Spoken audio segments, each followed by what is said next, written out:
నేను first thanks చెప్పాల్సింది శివర్ణకి. శివర్ణ, thank you so much అన్న. అండ్ ఒక పెద్ద యాక్టర్ శివాజీ గారు. నేను చిన్నప్పటి నుంచి నాకు శివాజీని కలిసి చూస్తా ఉన్నా. మన first of all me blessings కావాలి.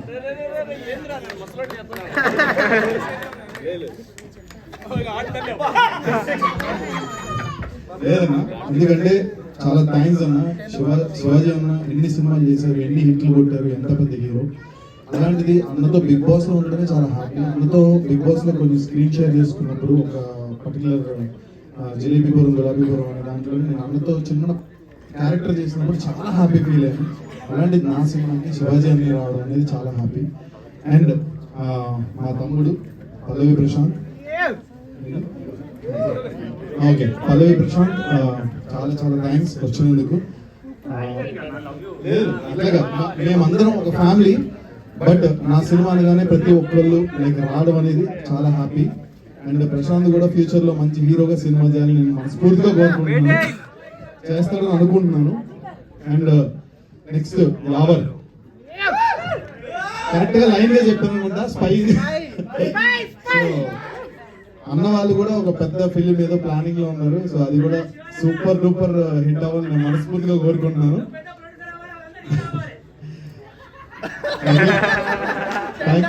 Thanks for coming. అండ్ అలాగే Teja, my lovely brother Teja, చాలా థ్యాంక్స్ రా వచ్చినందుకు. And Gautam, so much thank you so much, love you. And Ashwini, thank you so much. బోలే వచ్చారు, బోలే వెళ్ళిపోయాడు, చాలా థ్యాంక్స్. మిస్ అయినా, ఓకే. అండ్ ఇప్పుడు సినిమా గురించి అండి ఒక 2 నిమిషాలు సినిమా గురించి మాట్లాడాలనుకుంటున్నాను. బేసిక్ గా సందీప్ ఒక నార్మల్ చిన్న స్థాయి నుంచి, ఒక వెరీ నార్మల్, నాకు ఏ బ్యాక్గ్రౌండ్ లేదు, చాలా చిన్న స్థాయి నుంచి కష్టపడి పైకి వచ్చా. మీ అందరికీ తెలుసు సినిమా ఇండస్ట్రీలో ఒక సినిమా చేసి ఆ సినిమా రిలీజ్ అయ్యి మళ్ళీ ఇంకో సినిమా చేయడం అనేది చాలా పెద్ద విషయం.